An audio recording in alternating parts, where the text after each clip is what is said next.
When the body of a teenage girl was found murdered, the tiny town of Wausau in Wisconsin was gripped by fear.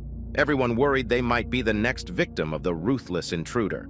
But if the motive was money, why didn't he take it? The stories of the suspects only puzzled the detectives further. They wondered, was this merely a show to conceal what was really happening behind closed doors? Or was it genuine grief over the loss of a loved one? Until they found a startling clue that could put the final nail in the killer's coffin. Saturday, May 2nd, 2009, began like any other day for the emergency services in the quiet town of Wausau, Wisconsin. Although it was expected to be an uneventful day, a call came in at 1:30 p.m. A woman reported that her neighbor had asked her to call an ambulance for his brother's girlfriend. She was lying on the floor of their apartment with a throat wound and cuts all over her body. The police officers dispatched to the scene hoped the woman was mistaken, as the situation often turns out to be less severe than the caller describes. But not this time. Several people were waiting for the officers in the parking lot of the apartment complex. One of them stepped forward and led them to the apartment. It was 19-year-old Hugo Ramirez. The young man could barely form sentences due to how much he was crying and shaking. Hugo was about to show the detectives what had shocked him so much. The officers would not soon forget this scene either. Entering the apartment, they walked through an unremarkable living room and kitchen and approached a small hallway. Hugo pointed to the bedroom at the very end on the left. Even before stepping into the room, the officers were stunned by the sight that met their eyes. The drying blood was everywhere, on the carpet, on the belongings, and of course, on the girl lying in the center of this bloody scene. Hugo informed them that the girl's name was Brianna Schneller. Brianna lay on her back, her mutilated face covered with a towel. There were deep wounds on her neck and across the upper part of her torso. Cuts on her arms indicated that she had fought for her life, but the killer had overpowered her. Now the police needed to hurry. Journalists were already surrounding the crime scene, and it was crucial that Brianna's loved ones did not learn of her death from the news. By the time the officers contacted the Schneller family, they already knew something had happened at the apartment where the girl lived and that someone had died. But they didn't know that Brianna was the victim. Her parents had been trying to reach her without success. They were informed of the news at the station.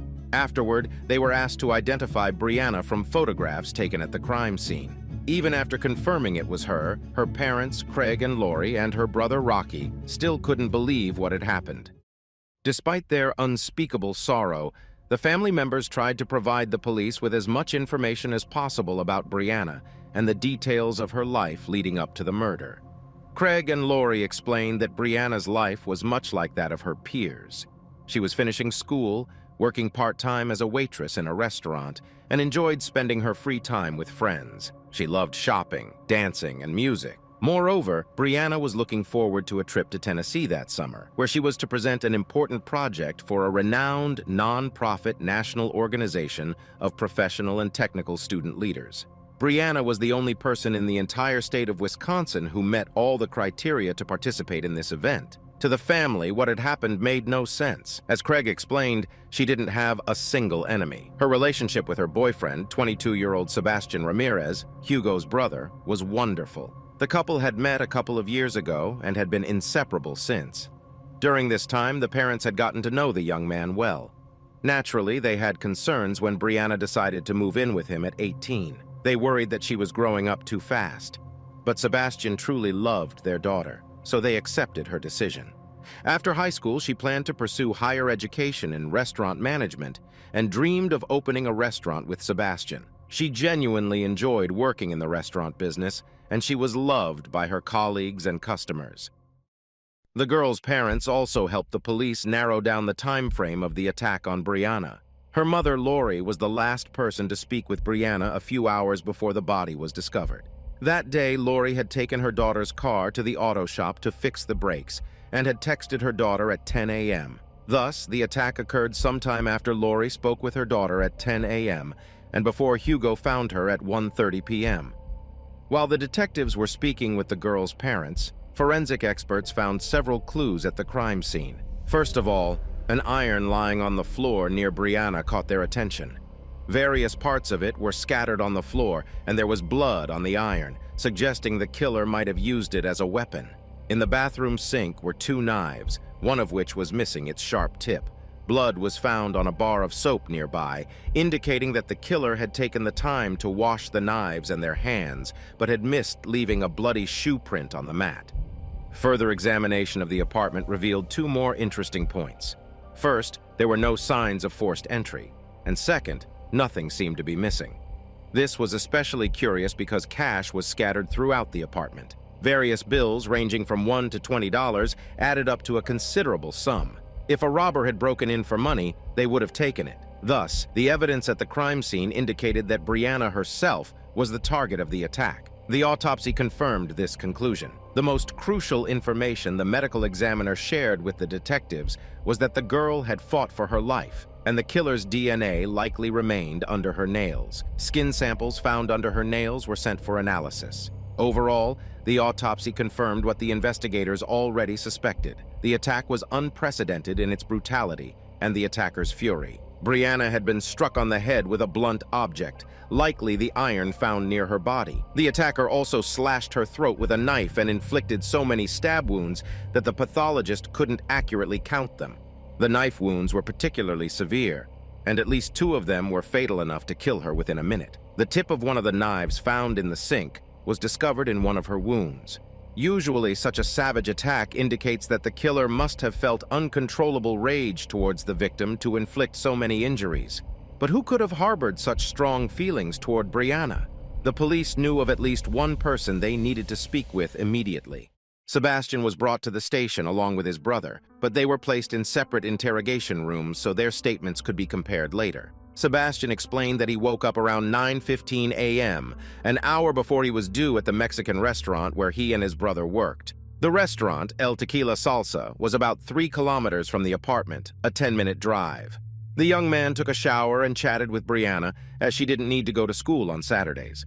Hugo had overslept, so his brother had to wake him up just before leaving the house at 10 a.m. By 10:15 a.m., Sebastian was already at work and was there when he received the call informing him about what had happened to his girlfriend. Hugo's story began much like his brother's version. After being woken up by his brother, he quickly got ready and left the house 15 minutes after Sebastian. Nothing unusual happened at work. At 1:20 p.m., Hugo went on a break and drove home to take a short nap. Entering the apartment, he initially didn't notice anything out of the ordinary. He walked down the hallway and into his room, but he soon felt uncomfortable as if something was wrong. That's when he noticed that Sebastian's room door was open. Hugo peeked inside and to his horror saw Brianna lying on the floor. Rushing over, Hugo started shouting her name, begging her to get up, to wake up, but she didn't respond.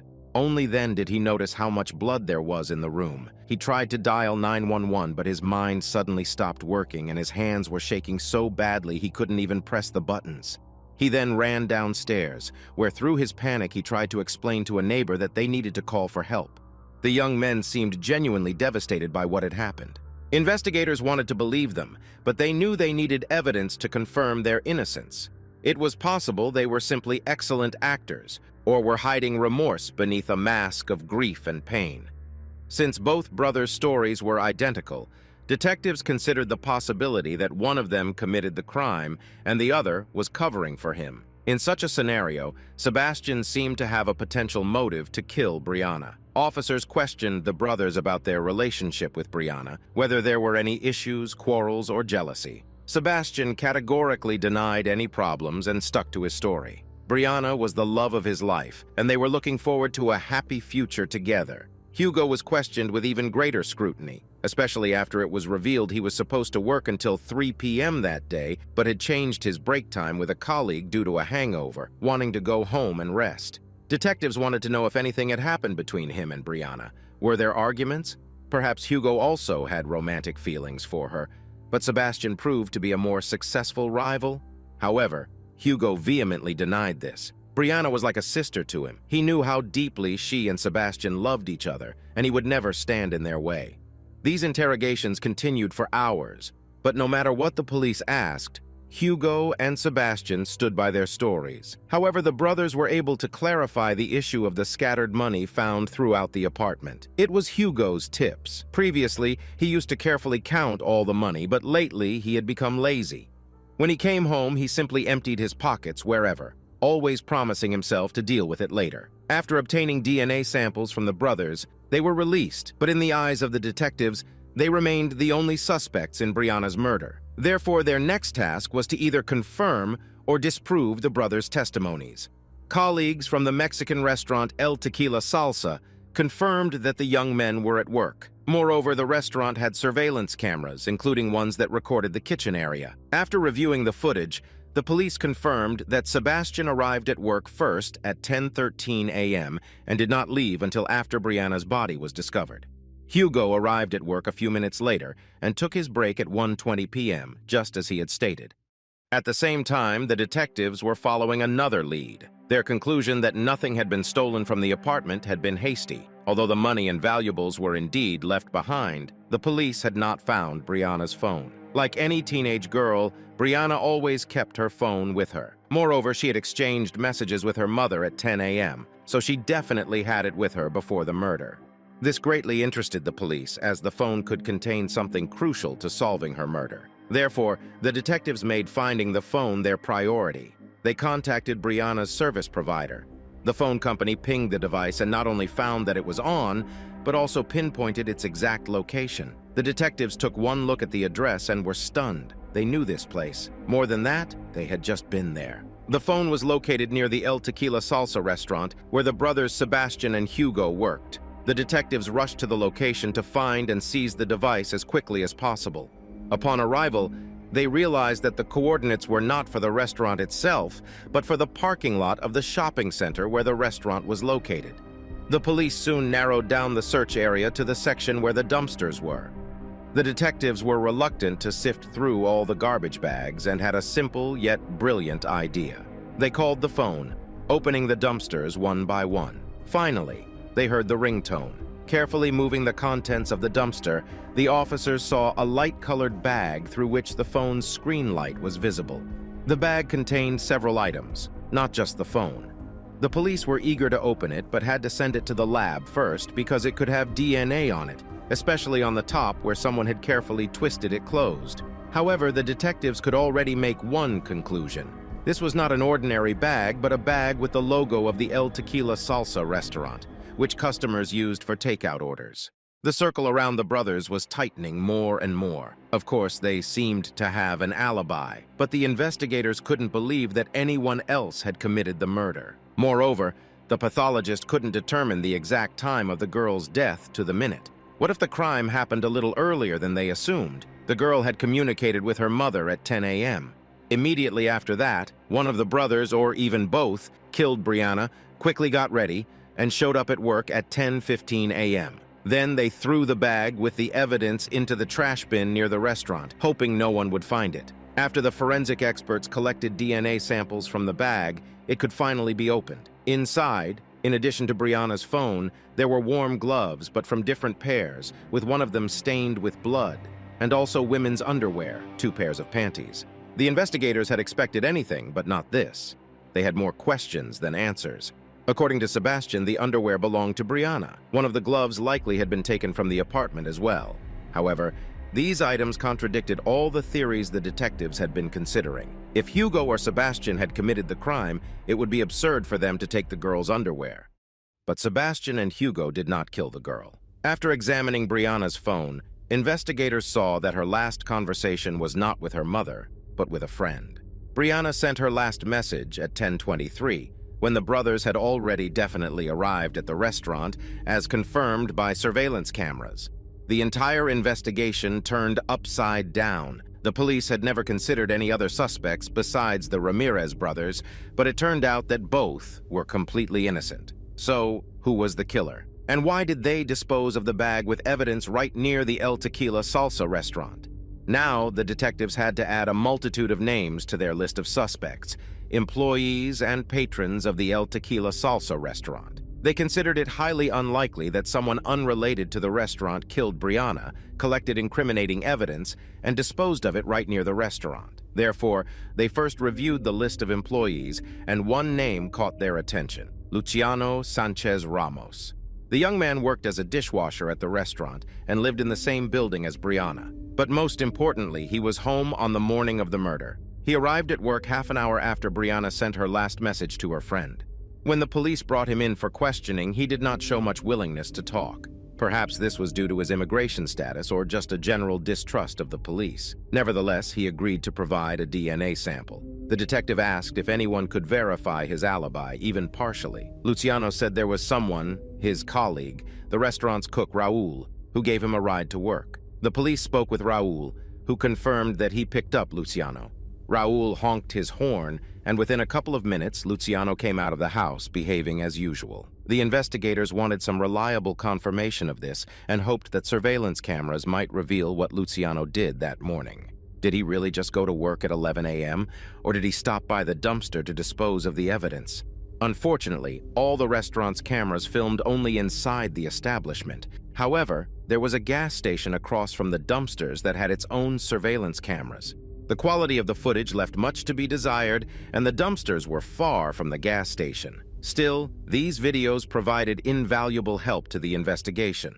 On May 9th, the police finally finished reviewing all the footage from the restaurant and the parking lot where the dumpsters were located. Individually, these videos were not very useful, but when the detectives correlated the timestamps, they obtained a much clearer picture of what had happened. At 1:16 p.m., one person exited through the restaurant's back door. Simultaneously, only one person approached the dumpster. It was 22-year-old restaurant cook Raul Ponce Rocha. He threw away the trash, quickly returned to the restaurant kitchen, and washed his hands. What was even more interesting was that Raul was the only one who left the restaurant during the time frame when Brianna's murder was committed. At 10:21 a.m., just a few minutes after the Ramirez brothers arrived at work, he exited through the back door to go pick up Luciano and returned at 10:56 a.m. Notably, he left wearing a brown hoodie but returned without it. He confirmed that he and Luciano did not make any stops on their way back to work. The detectives asked him why he was gone for 35 minutes when the trip to pick up Luciano should have taken a maximum of 20 minutes. Where did the extra 15 minutes go? Raul was surprisingly stubborn and did not attempt to explain. The detective then asked about the cuts on his hands. Raul explained that as a cook, he frequently handled knives and had cut himself about 3 weeks ago, although the cuts looked fresh. While the investigators were confident that they had the right suspect, one question continued to trouble them. Why did Raul attack Brianna, and with such brutality? After all, he barely knew her. The Ramirez brothers had always treated him well, considering him a jovial fellow who often told funny stories and never had any quarrels with them. But detectives soon found the answer to this question. The police had enough evidence to obtain a DNA sample from Raul and a search warrant for the house where he lived with his parents and brothers. To prevent him from fleeing, they detained him based on his illegal immigration status. During the search of his bedroom, police found a glove that matched the one found in the dumpster, a sweatshirt with strands of hair that could belong to Brianna, and, finally, under the mattress, several adult videos and 4 pairs of women's panties. Everything fell into place when officers remembered Brianna's mother Lori's words about how she had taken her daughter's car to the auto repair shop that day. On the morning of May 2, 2009, Raul arrived at the restaurant around 9 a.m. On his way, he passed by the house where the girl lived and noticed that her car was not in its usual spot. He made a fatal mistake, assuming she wasn't home. Knowing that Hugo and Sebastian would soon arrive for work, he decided it was a perfect opportunity to add to his modest collection and steal something from Brianna's belongings. Just minutes after the Ramirez brothers arrived for work, Raul left, got into his car, and under the pretext of picking up Luciano, headed to the girl's house. He didn't immediately signal Luciano and instead went into the apartment where the brothers and Brianna lived. The lock on the apartment door was not very secure and could easily be opened with a plastic card. He entered the apartment. If the girl had caught him in the act, Raul could have claimed he was looking for the brothers and that the door was open, but most likely, the girl caught him stealing her underwear. Realizing she could identify him, Raul panicked, first hitting her with an iron and then slashing her throat with a knife, inflicting several other wounds. Detectives speculate that he began to derive pleasure from the process. Otherwise, it's unclear why he would strike her multiple times with 2 knives. After the murder, he quickly tried to clean up and took the evidence with him, as he still needed to pick up Luciano. He then returned to work as if nothing had happened and disposed of the evidence packet. All doubts about Raul's involvement disappeared when the lab results arrived. His DNA was found on the knife, the packet, the gloves, the iron, and under Brianna's fingernails. The hair on his sweatshirt also belonged to the victim. Furthermore, a blood-stained shoe print in the bathroom matched the size and pattern of Raul's shoes that he wore on the day of the murder. Raul was charged with Brianna's murder. The trial began in 2011. Initially, during interrogations, Raul claimed he had never spoken to Brianna and never entered the house where she lived. However, by the start of the trial, his story changed. Despite almost pinning the murder on Sebastian and Hugo, Raul showed no remorse and decided to accuse an innocent third person of the crime. He claimed that he had entered the apartment but left, leaving behind his colleague Sergio Juarez Gutierrez, who Brianna was discussing something with in another room. This statement could have planted doubts in the minds of the jurors because Sergio hastily left for Mexico, and Raul's lawyers were confident they wouldn't be able to question him. However, the police managed to contact Sergio in Mexico, and he was not pleased to hear that his name had been dragged through the mud. He returned for the trial and proved that he was nowhere near Brianna on the day of the murder. Sergio had returned to Mexico shortly before the murder to take care of his father, who had cancer. No one expected Sergio to appear in court, and it was a serious blow to the defendant's defense. It took the jurors only 90 minutes to find Raul guilty of first-degree murder, robbery, and theft. He was sentenced to life imprisonment without the possibility of parole. Thus, a young woman lost her life due to a tragic mistake. Raul did not enter the apartment with the intention of killing her. But why did he choose murder instead of being charged with unlawful entry? Was he afraid of being deported? That everyone would find out about his collection? Or did he simply not realize the consequences of his actions? Did he cover Brianna's face with a towel, unable to face what he had done? Brianna's father admitted that he wanted to talk to Raul, perhaps to ask him all these questions. However, Raul declined his offer to meet. He never took responsibility for the crime. His decision was based solely on the assumption that Brianna wasn't home.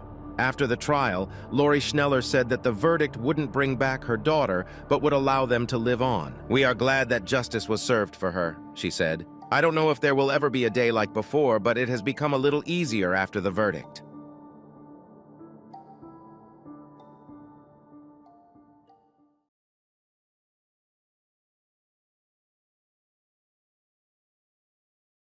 In 1988, on one of the quiet streets of Philadelphia, 4-year-old Barbara Jean Horn lived with her family. The family had moved into this lovely home the previous summer. Barbara's mother and stepfather, Sharon and John Fahey, had been together for 5 years, starting their relationship when Sharon was already expecting. So, even though John wasn't Barbara's biological father, in every other way, he considered her his daughter, and she saw him as her dad. He loved the little girl very much, who was a wonderful, modest, and obedient child. To the neighbors, they also seemed like a lovely family. On July 12, 1988, the day started as usual for the family. Around 7 a.m., Sharon left for work. John, who usually worked in construction, had the day off that day, so he was spending it with his daughter. At 11 a.m., John called his wife and let her talk to their daughter. Barbara Jean asked when her mom would be coming home and if she could have a popsicle. After that, Barbara Jean sat down to watch TV while John continued cleaning the house. In the middle of the day, they went out to buy sandwiches for dinner. Upon returning, John continued cleaning, and he allowed Barbara Jean to play with her toys in the front yard. Around 3 p.m., Barbara Jean came inside and asked John if she could play with a boy who lived next door. John told her that the boy wasn't home and insisted that she play in front of the house. Since the family didn't have a fence, many neighbors saw and spoke to the little girl that day. Later, John would be criticized for allowing his daughter to play outside where anything could have happened to her. However, Barbara Jean was a very obedient child. There was a small kiddie pool by the front door, and she was splashing in the water and playing with her toys. She wasn't in the habit of wandering off or roaming the street. On the contrary, she would run back into the house every 10 minutes. Besides, John believed the neighborhood was safe for his family and child. But at 3:45 p.m., John realized that he hadn't seen his daughter for some time. He went outside and noticed her toys scattered around. John called out to her and walked around the house, but she was nowhere to be found. He walked up and down the street shouting her name. As is often the case, calm quickly turned to panic within seconds. Neighbors saw him running around frantic with fear. John went door to door, knocking and asking if anyone had seen his daughter. The neighborhood children joined him in searching for her. John then called his wife, telling her that Barbara Jean was missing and that she needed to come home. However, at that moment, he hadn't yet called the police, still hoping that his daughter would be found before his wife returned. When John eventually called the police, officers interviewed the neighbors and concluded that the last time Barbara Jean was seen was between 3:30 p.m. and 4:30 p.m. with a man. The man was estimated to be between 25 and 30 years old. He was described as white but tanned, with sandy or light brown hair. He was approximately 173 centimeters tall and weighed a little over 70 kilograms. The man was wearing distinctive clothing, a white t-shirt with some writing on it and jeans. Witnesses who saw the man with the girl said they were walking in the direction of the shopping district. Later, at least 3 people reported seeing a similarly dressed man, but this time, he wasn't with a little girl. He was carrying a large TV box. One witness mentioned that he was sitting at his desk when he looked out the window and saw the man struggling to carry the box. The man paused briefly to catch his breath, stood in front of a church for about half a minute, bent down to grab a bag sticking out of the box, and then continued walking down the street. Another person saw the man place the box right in front of their house, likely because it was trash collection day. However, the garbage had already been picked up that morning, which the homeowner informed the man. The homeowner said, "Hey, the trash was collected this morning. You can't just leave the box in front of my house. It'll sit there for a week. You need to take it somewhere else." The stranger then pulled out a cigarette, lit it, stood there for a few more minutes chatting with the witness, then picked up the box and walked away. Why does this box even matter? Because it was in this box that Barbara Jean was found. A woman living 2 blocks away from the Fahy family noticed the box sitting outside a house through her window and asked her husband to check what was inside. The poor man would never forget what he saw. Inside the box, partially covered by a trash bag and curled up in a fetal position, was the partially clothed body of a child. The girl was still wearing the same shorts she had on when she disappeared, but her top was missing. The man didn't know at that moment that it was Barbara Jean. He started shouting that there was a child's body in the box and that the police needed to be called immediately. The situation was so horrifying that it defied description. Events unfolded right before the neighbors' eyes. A child went missing in broad daylight, and within an hour, Barbara Jean was found dead in a cardboard box. People looked at each other in disbelief, wondering who could have committed such an act. Fortunately, the suspect didn't remain hidden, and the police were able to create a composite sketch of him. The medical examiner took the body and performed an autopsy. He concluded that Barbara Jean died from blunt force trauma to the head. She had been struck around 5 times with something light, as there were no fractures in her skull.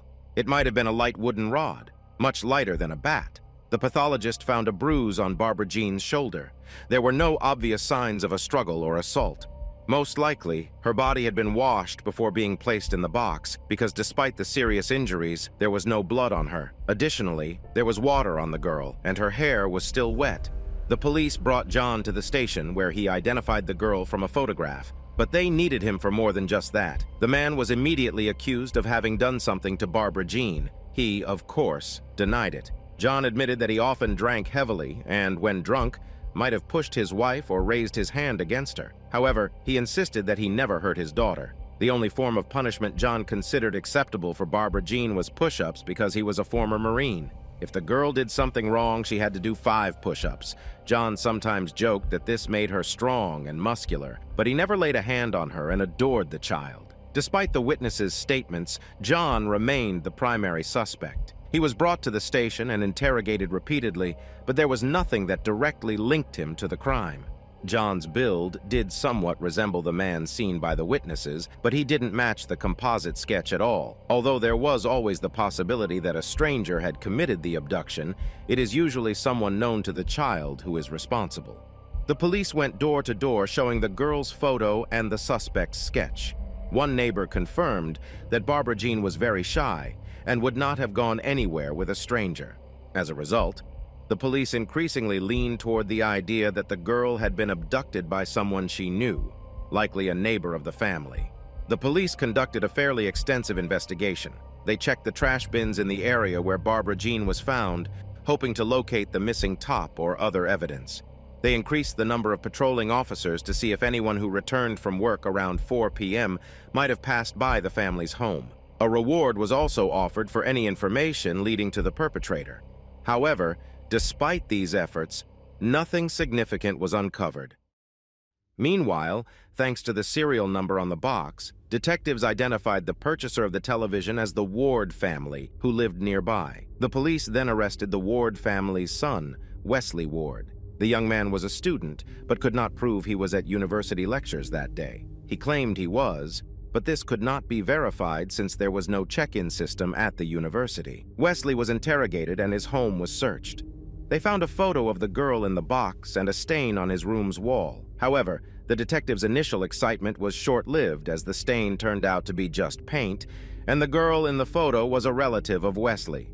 Wesley Ward did not match the composite sketch and was unlikely to be foolish enough to use his own box.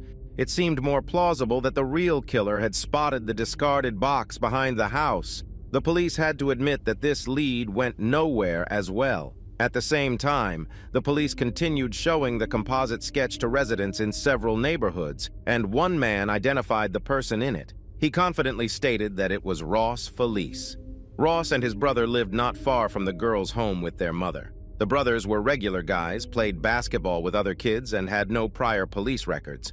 However, someone who had seen the man with the box identified Ross. Moreover, on the first evening after Barbara Jean's murder, Ross had approached her neighbors discussing the incident and asked if the police had any suspects, whether anyone had been arrested, and what was happening. But as soon as the police started circulating the composite sketch, he never appeared there again. Many officers believed that Ross was the killer. Barbara Jean's father was determined to find the guy and, by his own words, beat him to death. Detectives wanted to arrest Ross, but the prosecutor refused, stating that the jury would not convict someone based solely on a composite sketch. Ross was placed under surveillance, and the detectives kept watch on him for about 6 months. Eventually, a grand jury reviewed the cases of both Wesley Ward, whose family had bought the television, and Ross Felice. A grand jury decides whether there is enough evidence to bring a case to trial or to dismiss it. They concluded that there was insufficient evidence to charge either of the men with the murder. Because detectives had spent so much time and effort on Ross Felice, valuable time for solving the case had been lost, and it fell by the wayside and was later forgotten. In 1992, the case was handed over to detectives Martin Devlin and Paul Worrell, who were known for their impressive solve rates, largely due to their ability to obtain confessions from suspects. Martin Devlin wasted no time and accused John Fahey of Barbara Jean's murder and Sharon of being aware of it and covering for her husband. This approach to the investigation enraged the couple. The murder of their daughter was once again being actively investigated, only for them to find themselves back under suspicion. The couple sought legal counsel and, in the absence of their attorney, refused to speak with the detectives. A few months later, Martin Devlin and Paul Worrell decided to speak with 27-year-old Walter Ogrod. At one time, he and his brother lived across the street from the Fahey family. The brothers lived in the house alone and rented out the property to the Green family, whose 6-year-old son Charlie often played with Barbara Jean. For some reason, during the initial investigation, the police, knowing that the girl frequently visited that house, showed no interest in its occupants. In fact, Barbara Jean's father, John Fahey, had suggested to the police that they speak with them and even called a detective in 1991 to report that the tenants were moving out. So if there were any clues to be found, it was now. But no action was taken on John's suggestion. Suddenly, in 1992, the detectives took an interest in the house. This was partly because Barbara Jean frequently went there to play, but also because the house had attracted many undesirable characters in 1988.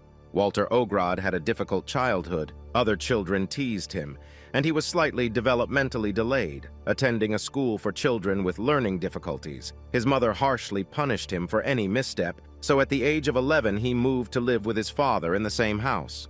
Walter served in the army but was discharged due to his condition. According to Walter's acquaintances, he would likely be diagnosed with autism today. He had very few friends and no girlfriend.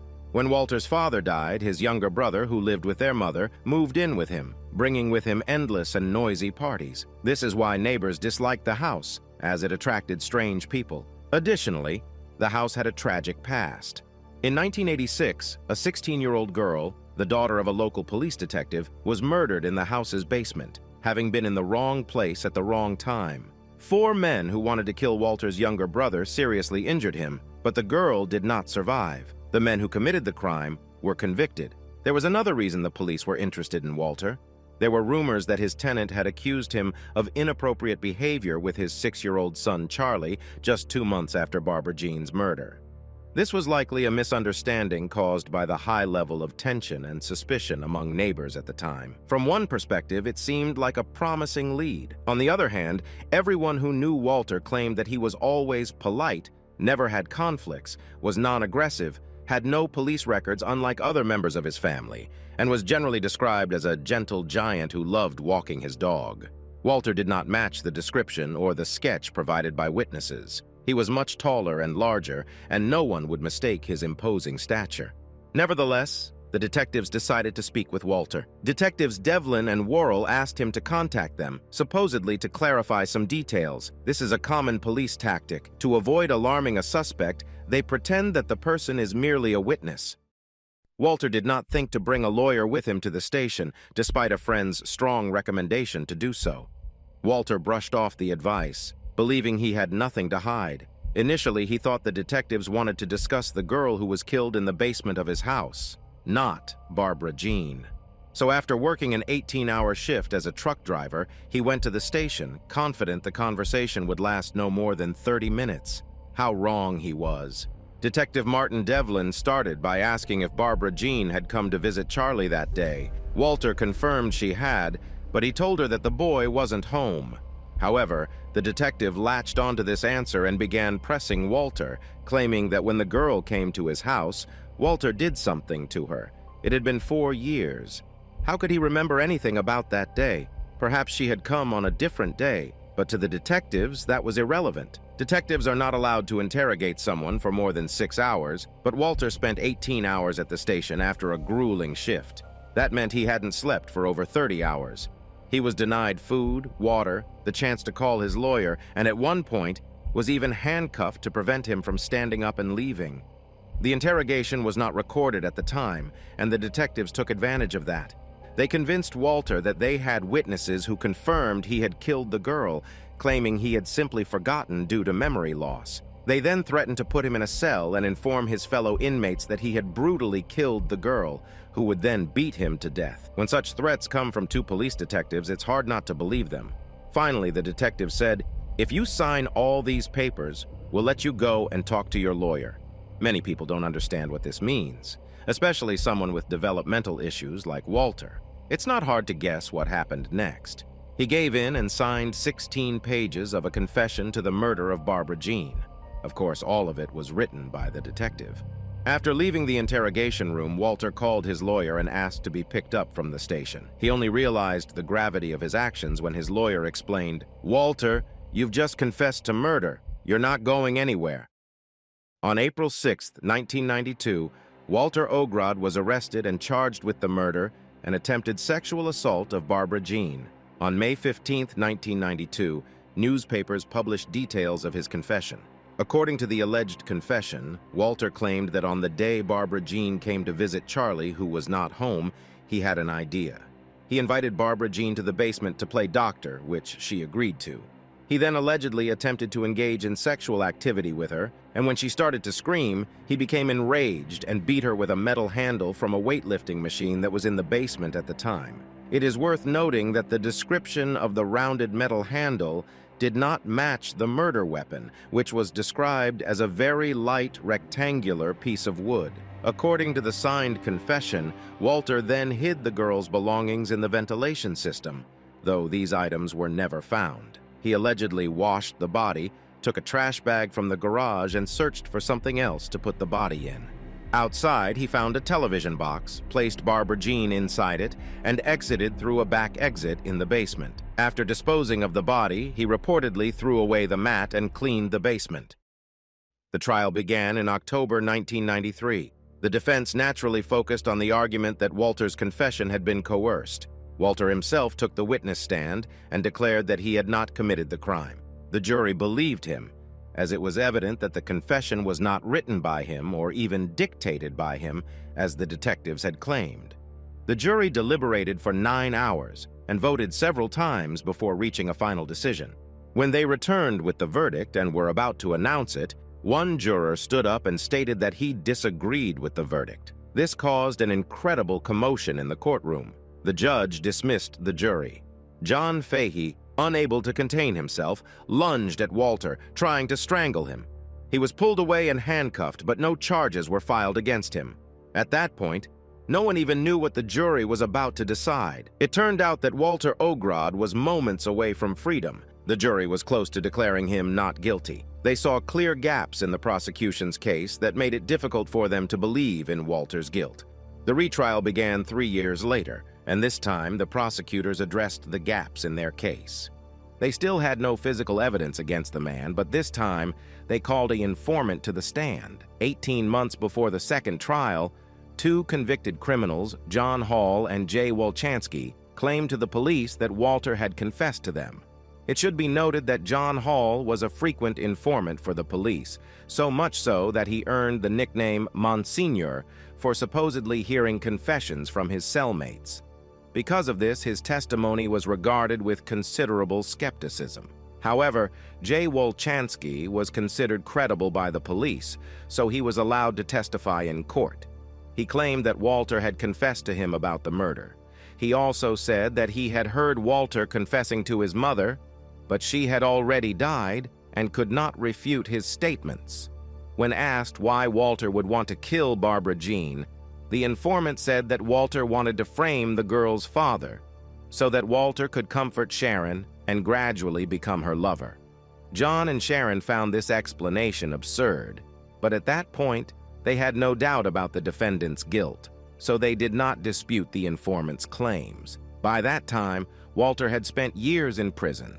He had no money and was represented by a court-appointed attorney. For some reason, the defense attorney decided that it would be better for Walter not to testify this time. This was a strange decision because, during the first trial, Walter's testimony had clearly benefited him, as the jury had seen what kind of person he was and how he spoke. This gave the prosecutor the opportunity to argue that by refusing to take the stand and personally assure the jury of his innocence, Walter had essentially admitted his guilt.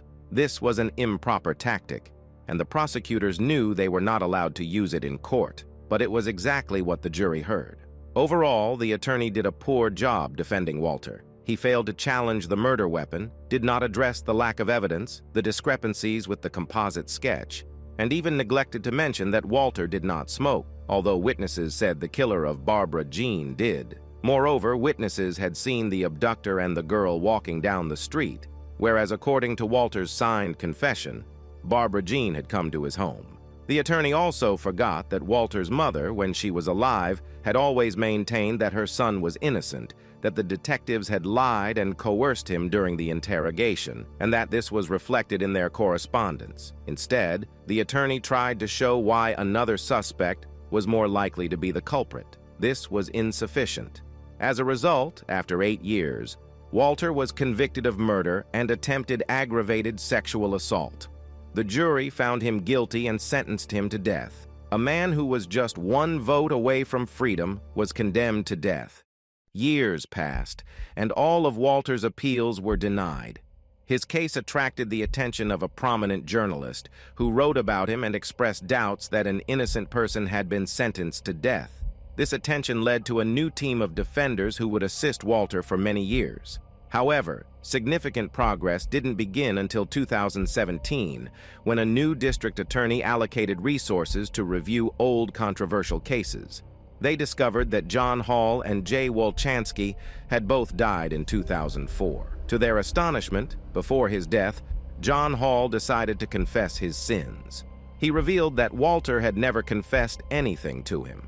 They hadn't even communicated in prison. Hall admitted that he had a habit of inserting himself into cases with little evidence and pretending that the inmate had confessed to him. His wife had helped with this work by buying newspapers with information about the case and conducting investigations. However, in Walter's case, she found nothing. Instead, she used her ingenuity and wrote Walter a letter posing as a stripper, asking him to confess to the murder. Walter, of course, didn't reveal anything to her either. Nevertheless, John Hall decided that the existing information was sufficient. However, Monsignor was too well known to testify again. Therefore, he persuaded Jay Wolchansky to testify in court. In exchange, both Jay Wolchansky and John Hall had their sentences reduced. Although the prosecutor lied in court, claiming that Jay Wolchansky received nothing for his testimony. Given that Jay Wolchansky's testimony was false, the only evidence against Walter remained his confession. However, more and more evidence of his innocence began to emerge.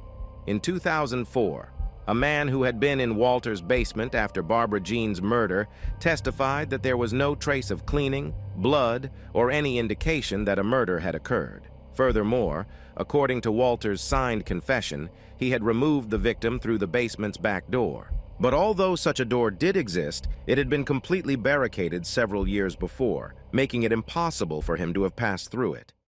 In 2008, Walter's new defense team demanded that all collected evidence be compared with Walter's samples. In 1988, the police were not as advanced in DNA testing as they were in 2008. However, the police still had samples from under Barbara Jean's nails, DNA from her body, and even fingerprints on the box. The prosecutor responded that many pieces of evidence had been lost or discarded as unnecessary. DNA might be irrelevant due to the state of forensic laboratories at the time.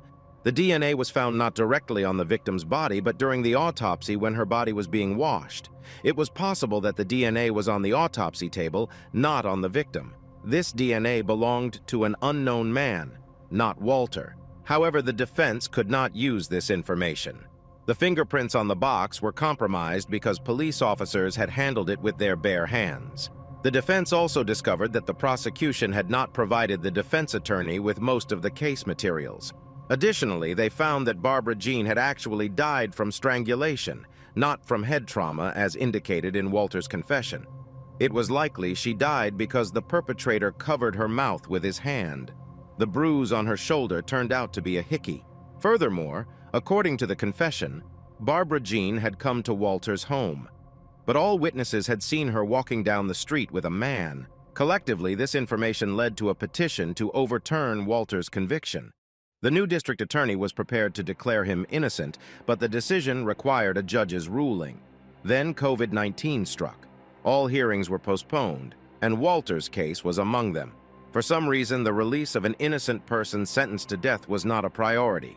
Walter fell ill and was isolated in his cell, forced to battle severe symptoms alone. He recalls that every breath was laborious, as if he was breathing through a wet sponge. By some miracle, he survived. Walter Ogrod was finally exonerated and released in 2020. An innocent man had spent 28 years, 1 month, and 29 days in prison, including 23 years and 7 months awaiting execution. His health had deteriorated, he walked with a severe limp, and he was unable to work. Naturally, he filed a lawsuit. Walter agreed to a settlement and received $9.1 million. $9 million for nearly 30 years of life and ruined health. As for another victim in this case, little Barbara Jean, her murder remains unsolved, despite the case being officially reopened. Walter's defenders, having conducted their own investigation, point to at least 2 other suspects. For instance, around the same time that Barbara Jean was murdered, 10-year-old Heather Coffin was raped and killed about 1.5 miles from Barbara Jean's home. The suspect was 22-year-old Raymond Sheehan. A witness in Barbara Jean's case had picked him out from a lineup as someone who likely carried a TV box. However, there was no evidence linking him to either case. Only 15 years later, in 2003, when Walter's death sentence was confirmed, DNA from Heather's body linked Raymond to her murder. He was arrested and sentenced to life imprisonment. Given the striking similarities between the cases and their close proximity, it would have been logical to compare his DNA with the sample found on Barbara Jean. But this was never done. As one of the other potential suspects has already died, it will become increasingly difficult with each passing year to bring the true killer to justice if they are ever identified. It's possible that Barbara Jean's murder never had a chance of being solved. There are cases where, despite sincere efforts by the police, the killer remains at large.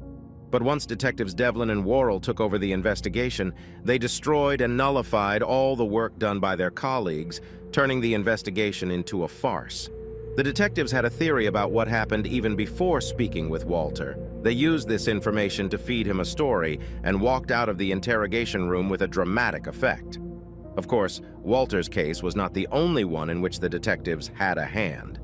Martin Devlin was also accused of obtaining a false confession against Anthony Wright in 1991, who allegedly raped and murdered a 77-year-old woman. Anthony Wright was exonerated in 2016. Another person, Willie Vesey, who spent 27 years in prison due to the same detectives, was convicted in 1993 and automatically sentenced to life for second-degree murder. Willie was released in 2019. Thanks to a new district attorney who took on the task of reviewing old cases, several prisoners, including Walter Ogrod, walked out of the courtroom as innocent as they had entered it.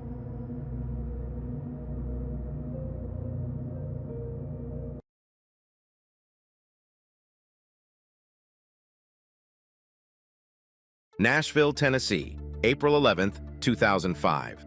It was just past 4 p.m. when someone knocked on Regine Beverly's door. When Regine opened the door, her neighbor Martha Freeman rushed in without even looking her in the eyes and immediately blurted out that her husband Jeffrey had been killed. Regine hurriedly dialed 911 and reported that an armed man had attacked her neighbors. It took the police only a few minutes to surround the Freeman's house. However, the SWAT team that stormed in found no signs of violence, no unknown assailant or Jeffrey, until they entered the master bathroom. The lifeless body of a man protruded from a sleeping bag, with a plastic bag over his head and his entire body covered in bruises.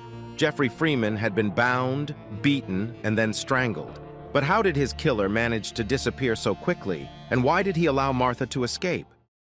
Martha Cockrell, 30 years old, and Jeffrey Freeman, 34 years old, met in 1995. Martha worked at a Nashville newspaper, was a very friendly woman, skilled at breaking the ice when meeting people, and she had no trouble winning Jeffrey over, who was one of her advertisers.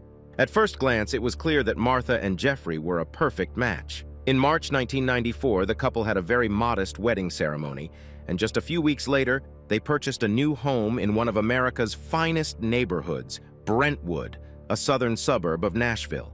After some time, Martha took a risk and changed her career path. She left her job at the newspaper, obtained a private detective license, and founded her own company, Recifax. Employers and landlords turned to her to check the financial stability and credit history of potential employees or tenants. Initially, the entire company consisted of one employee, Martha, who worked day and night in the guest bedroom of her home. But soon, the company began to grow, moved into a business center, and had 2 employees, with Jeffrey joining in 2003. As the business expanded, Jeffrey took on more responsibilities, devoting himself entirely to work, which allowed Martha more free time. Soon, her daily routine underwent significant changes, but that wasn't the only thing that changed. Usually a happy and optimistic person, Martha stopped being herself. She would fluctuate between cheerful moods and periods of depression without understanding why. Fortunately, her doctor understood, and in 2004, she was diagnosed with bipolar disorder. Learning that there was a logical explanation for her sudden mood swings, Martha even felt somewhat relieved. She followed her doctor's treatment recommendations and decided to spend less time working and more with her family, especially her elderly mother who had diabetes. However, when her mother passed away a year later, it deeply affected Martha. She started taking more medication, distanced herself from friends, and spent a lot of time in her late mother's room. Jeffrey was very concerned about his wife's health and supported her in every way possible. He took on all the household chores and worked tirelessly, often even on weekends. Despite his busy schedule, he dedicated every free moment to his wife, trying to help her relax and not sink into depression. The two of them traveled, attended concerts and music festivals. This was the case on July 4, 2004, when the entire country celebrated Independence Day. The spouses arrived in Nashville with plans to have a night out, watch the fireworks, and stay at a hotel.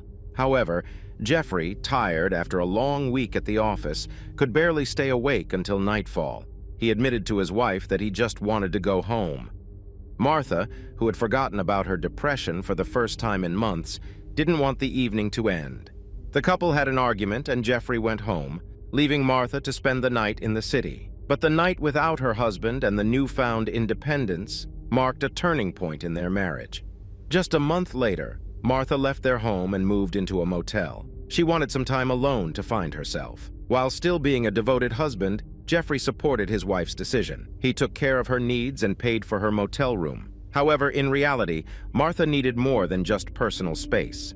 This is because at the motel, she was living not alone but with an undocumented immigrant from Mexico, whom she called Christian.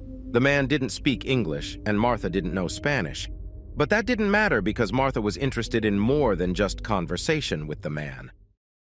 6 months later, Jeffrey noticed that he was paying for 2 people's expenses, and in January 2005, he went to see his wife at the motel. However, he didn't come looking for a fight. On the contrary, he came to persuade Martha to return home. Martha realized that she had been behaving poorly towards her husband and agreed to give their marriage another chance. Fortunately, Christian also took the situation quite calmly. He didn't create any scenes that Martha had feared. Martha returned home, and one thing that stood out from the ideal picture was that the spouses slept in separate rooms on different floors. Nevertheless, to the neighbors, it seemed like the family's life had returned to its usual course. Redfin Beverly's neighbor, Martha Freeman, was shocked when, on April 11th, just 3 months after the family reunited, Martha came running to her house, screaming that her husband had been killed. Redfin asked if she had called the police, and when Martha replied no, Redfin dialed 911 herself. Due to Martha's confusing account, she reported that an armed intruder with a shotgun was still inside the neighbor's house. However, when the SWAT team entered, there were no signs of an intruder. Jeffrey was found on the 2nd floor. He had indeed been killed, but not by a gunshot. He had been bound, beaten, strangled, and then inexplicably unbound. He was soaked and lay in a sleeping bag right in the middle of the bathroom. Surprisingly, the house was impeccably clean, and if it weren't for the body, there was nothing to suggest a murder. However, what was even more astonishing was that the body was cold, indicating that the crime had occurred several hours earlier. The clean house and Jeffrey's body didn't fit with the sudden attack on the family, so investigators turned to Martha Freeman for explanations. Unlike Jeffrey, she had no bruises on her. Surprisingly, she was composed and provided an accurate description of the assailant. She stated that nobody had broken into the house and she knew who the killer was. The only thing she didn't know was his whereabouts. However, if Martha didn't know, her neighbors did. They had seen a man running down the road who had jumped into a partially constructed house. Officers had no trouble arresting the man hiding there. He didn't speak English, but he matched Martha's description. When they brought him to the police car where a woman was sitting, she immediately identified him. Christian, whose real name was Rachel Rocha Perez, was charged with murder. He refused to cooperate with the police. Martha, on the other hand, was quite talkative. She revealed that she had known Perez since July and had been living with him in a motel for several months. However, she confessed that her decision to return to her husband did not mark the end of her affair. About a month ago, her lover secretly entered the family's house and had been hiding in the closet. When Jeffrey was not at home, Perez could move around the house. But in the presence of Martha's husband, he tried to remain as quiet as possible. It's remarkable that the lovers managed to keep Perez's presence in the house a secret for an entire month. However, the previous night, Christian accidentally revealed his presence to Jeffrey. When Jeffrey entered Martha's room, he heard snoring coming from her closet. After opening the door, he found Christian inside. Jeffrey informed the lovers that he would take the dog for a walk, and that when he returned, Perez should no longer be in the house. Otherwise, he would call the police. According to Martha, this infuriated her lover, and upon Jeffrey's return, Perez dragged him into the bathroom and locked the door. She heard sounds of a struggle and splashing water, after which it became eerily quiet. Her husband had been killed. Martha spent most of the day in a state of shock and horror while Perez cleaned up the crime scene. She was afraid to even think about what he might do to her after killing her husband. The investigators gathered evidence at the crime scene that corroborated Martha's account of her lover hiding in the closet. They found a mattress, a blanket, magazines in Spanish, men's clothing, as well as a bag containing provocative lingerie, explicit photos of Martha, and adult toys. Additionally, the police discovered the shotgun and signs that someone had cleaned up the house, including trash bags, gloves, and a wet towel. On the first floor, in the living room, there was a beach towel spread out on the floor, which they initially believed had been used for cleaning. However, this towel would later prove to be a crucial piece of evidence. 5 days after the murder of Jeffrey Martin, Martha appeared in the courtroom for a preliminary hearing. She was the main witness against Perez. Martha described what was already known about Perez's attack on Jeffrey. However, her story became less convincing when she described her affair with a lover. Martha calmly recounted how she had met him on Independence Day while her tired husband went home. Christian was with two friends, and Martha invited all three to go to a hotel and have fun. At the hotel, she engaged in intimate relations with all three strangers. Martha's confession shocked everyone in the courtroom, including the judge. But everyone was even more shocked when Perez's lawyer began to press her, demanding an answer to why she waited nearly 18 hours to report the murder. Did Perez not get distracted for a minute during those 18 hours while her husband lay dead in the bathroom cleaning the house so she could dial 911? Martha had no answer to this question, but she didn't have to answer it because something extraordinary happened. The judge interrupted the trial, stating that he didn't understand why Martha was present in the courtroom as a witness and not as a defendant. He wasn't sure of her guilt, but advised her to think about getting a lawyer to protect her constitutional rights. The judge's words prompted the police to take a closer look at Martha's role in the case. First and foremost, they obtained the phone records of both Martha and Jeffrey, which led to a significant breakthrough. On the night of Jeffrey's death, someone called his mother at 11 p.m. This wasn't unusual because he always called his mother on Sunday evenings. However, it was Martha who made the call that night. She explained to her mother-in-law that Jeffrey wasn't feeling well, had taken medicine, and had gone to sleep, so he wouldn't be able to talk as usual. According to Jeffrey's mother, Martha sounded completely calm.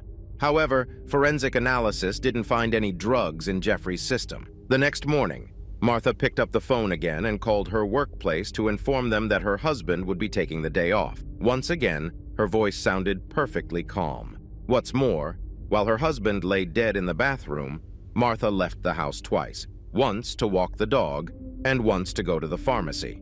In other words, if she had wanted to, Martha could have reported the crime to the police. However, she didn't do so. Furthermore, it appeared that she had likely engaged in sexual activity with her lover on the living room floor after Jeffrey was killed. Forensic analysis of the beach towel spread on the living room floor revealed Perez's semen and Martha's DNA. Consequently, 4 months after Jeffrey's death, Martha was also charged with murder.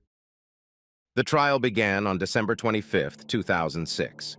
Martha and her lover were tried simultaneously. This was a tactic employed by the prosecutors to make the accused point fingers at each other.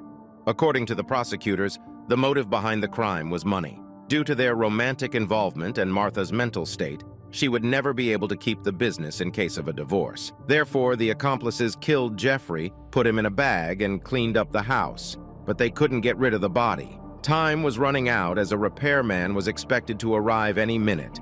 That's when Martha panicked and went with Plan B, fleeing to her neighbor's house. The prosecution had virtually no evidence implicating both accomplices in the crime. The jury could have acquitted both Martha and Perez. Additionally, the judge decided to exclude the shocking details of Martha's intimate life from the case. The jurors didn't hear them, but that was not necessary since the prosecutor's tactics worked perfectly. The defense lawyers constantly shifted blame onto the other side, which was exactly what the prosecutors needed. On September 28, 2006, the jury found both defendants guilty. They were automatically sentenced to life imprisonment. According to Tennessee law, they would have to serve 51 years before they could even be considered for parole. Martha filed an appeal, accusing her lawyer of poor performance. It turns out the prosecutors had offered her a deal, 20 years in exchange for her testimony against Perez. However, her lawyer advised against it. If she had agreed, she could have been released in just a few years. Her last appeal in June 2020 was denied. Now, Martha can only be eligible for parole in 2064 when she turns 100 years old.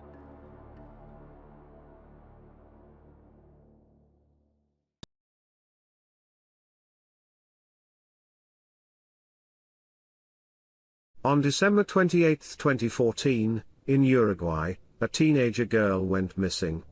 The news of her disappearance spread worldwide due to the strange circumstances surrounding it. She didn't disappear late at night in an area with a bad reputation. No, she was walking in broad daylight, visible to everyone, along the beach.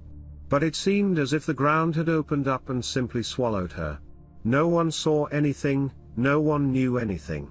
And a few days later, her body was found in a location that the police had thoroughly searched, stirring up a wave of new questions. Lola Luna Chomnales was born on November 4, 1999, in Buenos Aires, Argentina. She grew up in the family of Adriana Belmonte and Diego Chomnales, the son of the renowned chef Beatriz Chomnales. In November 2014, when the girl turned 15, her parents decided to gift her a trip to New York for the Christmas holidays. However, before that, they sent their daughter to spend a few days relaxing with her godmother's family in Rocha, Uruguay. On December 27, Lola arrived in Uruguay, where she was greeted by her godmother, Claudia Fernandez. The girl was clearly in a great mood, which was captured in a photo taken by Claudia. Claudia, her husband Hernan Tuzinkivch, and their 2 children were happy about Lola's arrival. They had planned to spend these few days together, sunbathing on Barra de Vilizas beach, swimming in the sea, and relaxing. That same evening, Lola, Hernan, and his 14-year-old stepson visited a drum festival taking place in the city center. Hernan and the boy didn't leave Lola's side in the crowd, but at some point, the boy moved away from them because he was bored. Nevertheless, after the festival, they all returned home together. The next day, the family went to the beach. Around 3 p.m., Lola asked her godmother for permission to take a walk along the beach. She wanted to walk to the spa resort of Aguas Dulces along a fairly popular trail that allowed her to explore the flora and fauna of the area. Since the route was considered popular and safe for walks, and the locals were known for their friendliness, Claudia had no objections. She told Lola what time they would be waiting for her at home and watched as she calmly walked away from them along the beach. Lola was wearing a bikini and denim shorts. She carried a backpack containing a sarong, a book, her identification, a water bottle, and a towel. She didn't have her phone with her. Obviously, there was poor reception on the beach. The backpack also contained a wallet with 2,000 Uruguayan pesos. Several hours passed, it got dark, and Lola still hadn't returned. Her godmother became worried. The family walked along the route that Lola had planned to take, but she was nowhere to be found. In the evening, Claudia called Lola's parents to explain what had happened. She told Adriana that she had already contacted the police. However, it took another 45 minutes before they arrived at the station and reported the teenager's disappearance. The police began the search for Lola. Since she disappeared during a walk on the beach, it was thoroughly searched both lengthwise and crosswise. Helicopters and search dogs were brought in to assist in the search. Lola's parents immediately arrived in Uruguay to help the police. Almost simultaneously with the start of the investigation, it became known that Adriana and Diego were receiving anonymous calls. The caller did not ask for a ransom or make any demands, they simply stated that Lola was with them and that she was fine. Unfortunately, this turned out to be untrue. 2 days later, on December 30th, her body was found partially covered in sand on the beach. She was in an area with many dunes and dense vegetation. There were shallow knife cuts on her neck and signs of blows on her head.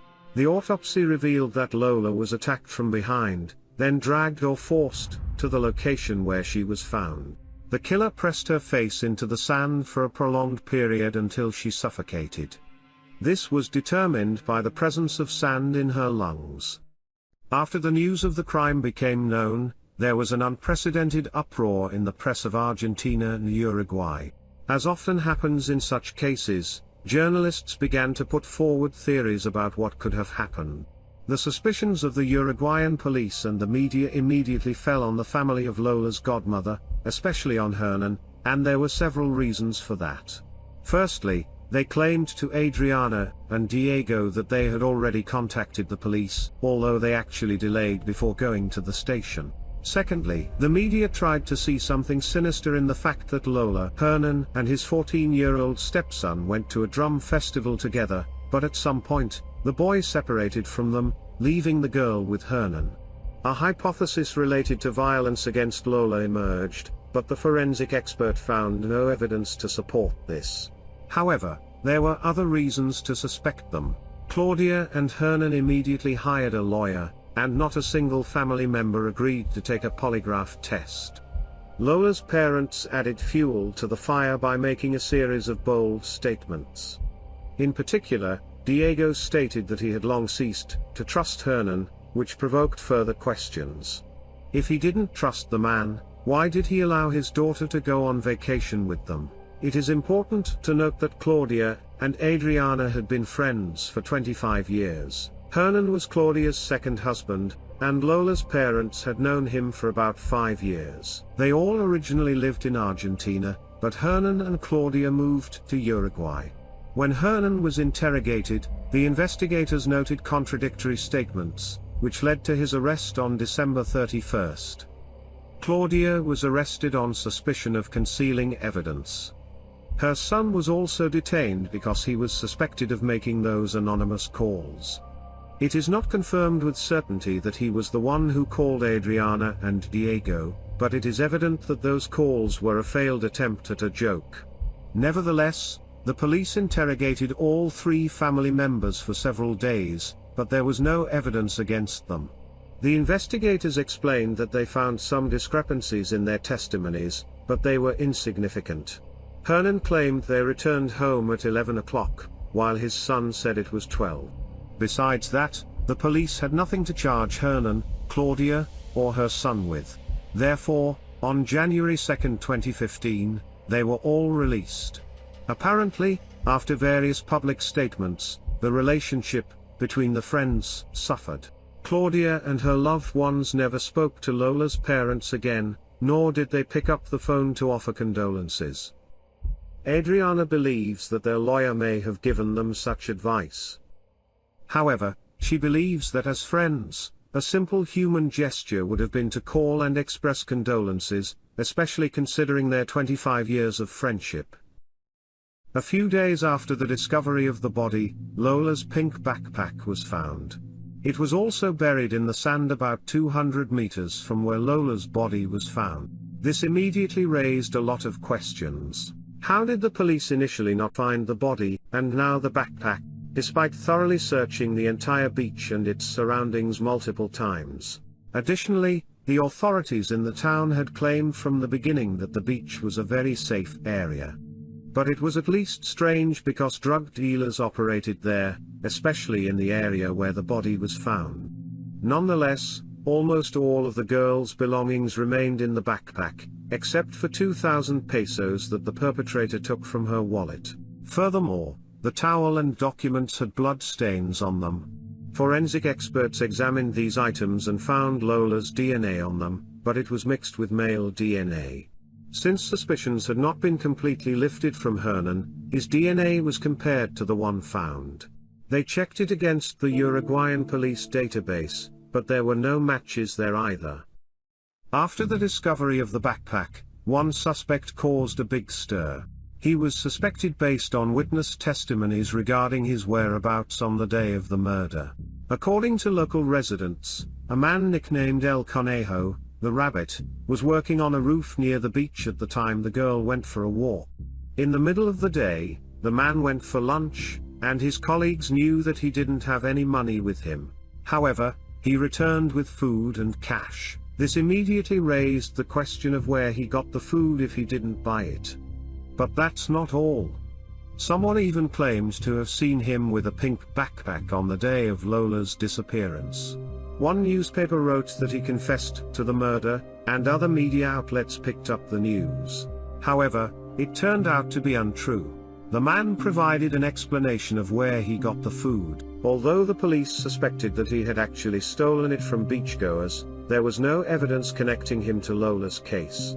He never confessed to anything, and after his release, he filed a lawsuit against the newspapers that spread unverified news. At this point, the investigation significantly stalled. The main suspects had already been released, and the investigators had no leads to pursue. At first glance, it seemed that the girl didn't know anyone in the town. But she had managed to attend a drum festival in the city center, and being sociable and open, she freely interacted with people. Therefore, the police had to investigate this lead. They detained and interrogated about 40 people, mainly vendors and dealers from the beach, but they were all eventually released. The situation was further aggravated by the constant changes in prosecutors and judges, and whenever a new prosecutor was appointed, they would review the case from scratch. This significantly hindered the investigation. But on February 18, 2015, there seemed to be some progress in the case. An anonymous call was made to the police. The caller stated that Angel Moreira, also known as El Cachila or Keisha, was involved in the crime. The police arrested and interrogated the man. He worked on the beach, parking cars. Angel explained that he met Lola when she was walking along the beach. He approached her to offer some souvenir trinkets for sale. They exchanged a few sentences about where the girl came from when Lola mentioned feeling dizzy. Angel suggested that they go to a shady area. He took her to a place where tall bushes and dunes provided some shade and coolness. There, the girl fell to her knees. Angel tried to check her pulse, but not hearing it, he got scared and ran away. The statement sounded extremely strange, but without evidence, the police had to release him. 4 years passed when the new prosecutor in Jorge Bay's case reviewed the materials and decided to interrogate Angel again. After the interrogation on May 22, 2019, the man was arrested. This time he was charged with obstruction of justice. His DNA did not match the DNA on Lola's towel and documents, so the prosecutor concluded that he was covering up the person who was truly guilty of the crime. Bass explained that in Angel's statements made in 2015, he revealed details that only someone who was with Lola at the time of the murder could have known. He knew that Lola fell to her knees on the sand, and a forensic expert confirmed this. However, Lola didn't fall because she suddenly felt dizzy, but because she had received shallow knife wounds. Despite Angel's arrest, the Chomnales family still awaited an answer to the main question for several more years. Until geneticist Natalia Sandberg became interested in the case, 7 years after the murder, the case took a decisive turn. And how the investigators found the suspect resembles a plot from a detective novel. It occurred to Natalia Sandberg to trace the genetic DNA trace of an unknown man found on Lola's towel and documents. There were no matches on the paternal line, but the examination of the maternal line revealed a small match with a prisoner serving time for murder. In other words, the man who left his blood on Lola's towel is related to the man currently serving a sentence. The third crime, in which the victims were Marines who died in the naval complex on Cerro de Montevideo, was the tip of the iceberg that allowed investigators to reach the true killer of Lola Chomnales. The murders took place on Sunday morning, May 31, 2020. Juan Manuel Escobar, Alex Guilenia, and Alan Rodriguez were found shot in the head. The police established that the killer is Jonathan Brand Gundy. Jonathan was born in Rocha. When the police found his mother and examined her DNA, it became clear that they were looking for another son of the woman, Jonathan's half-brother. The woman told the investigators that she had given birth to 11 children from different fathers, including 8 boys. But only one son was given up for adoption when he was 18 days old. It turned out that he was the one the police had been searching for 7 years. Their new suspect was named Leonardo Senar. In 2014, during Lola's murder, Senar was homeless, spending his days and nights between La Paloma, Chuy, and Castillos. He lived in these places through odd jobs. But recently, he settled in the city of Chuy, lived with a girlfriend, and worked in a bakery. The man had a history of police records from 2003 to 2009 for aggression, theft, and violence.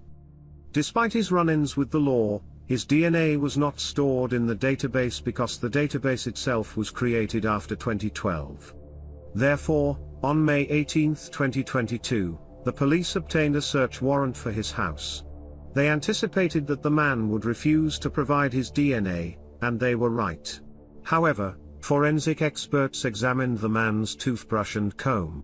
To the surprise and joy of the forensic experts, The DNA match was 99.9%, confirming it was his DNA.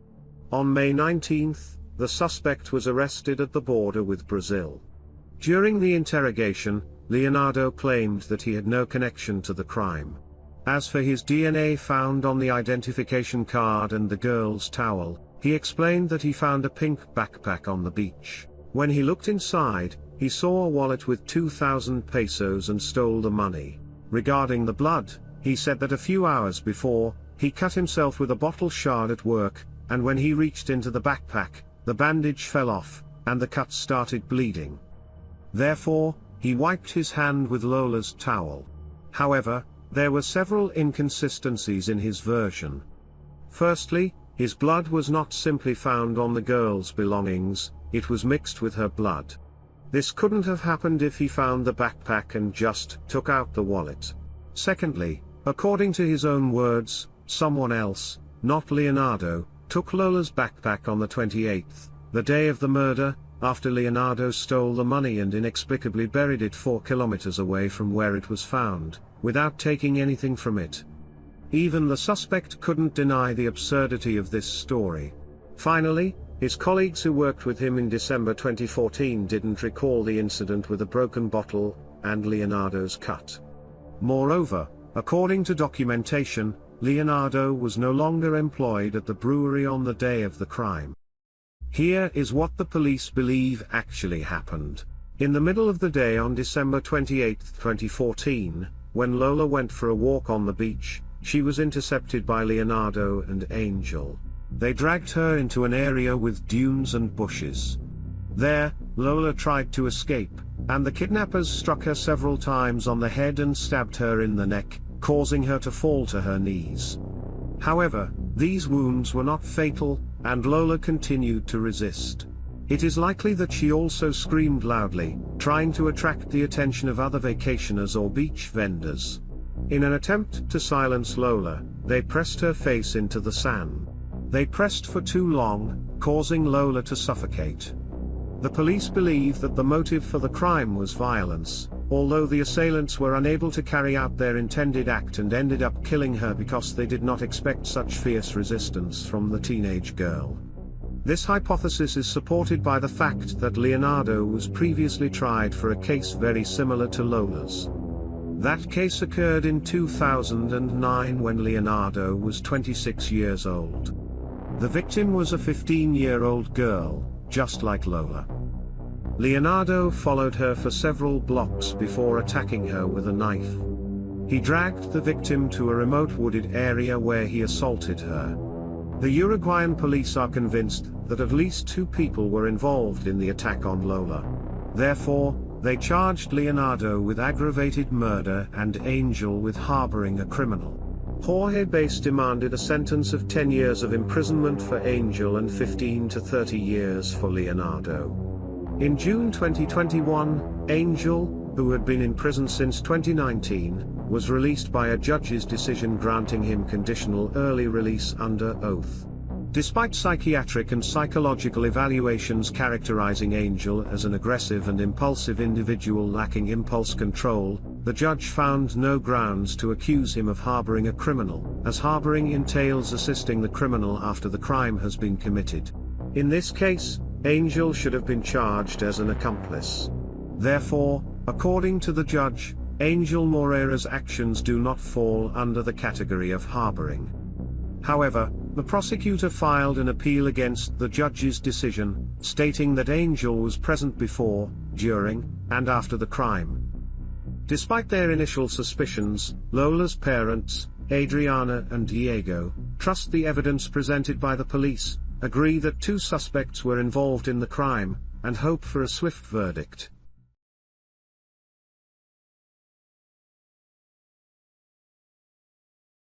Horia Mumnai and Cassandre Bouvier became friends in Paris while studying at the Sorbonne. The girls were passionate about the cultures of other countries, especially Latin America, so they studied the history, social and political movements, and culture of the region. Horia, who was born in Morocco, was 24 years old. After completing her thesis on Argentina, she decided to put aside her books and visit the country she had written about. Cassandra, at the age of 29, was no stranger to traveling the world, so she gladly accepted her friend's invitation. The girls packed their suitcases and embarked on a journey through the countries of South America, Central America, and the Caribbean basin. In July 2011, the friends arrived in Salta. It is a province located in the northwest of Argentina with a very interesting geographical, social, and historical repertoire. The landscapes range from snow-capped peaks in the west to plains with a tropical dry climate in the east. The architecture includes churches and cathedrals built during the colonial period, ideal for exploration and study by curious students. However, it is worth noting that, like many provinces in the north of the country and probably throughout Latin America, Salta maintains conservative customs. The influence of the Catholic Church on people's daily lives is significant, and the differences between social classes are pronounced. Politics is controlled by a few influential families who have held power for decades. It is important to mention that as this story unfolds, things will become clearer shortly. On July 15, Cassandra and Horia checked into a hotel in Salta, and set out to explore the sites without unpacking their belongings, as they planned to return to Buenos Aires. Salta is a popular province among tourists, known for its low crime rate and friendly population, especially towards tourists. The main attraction in Salta is the natural reserve called Quebrada de San Lorenzo. At exactly 16:23 on July 15, the girls purchased tickets to visit the reserve.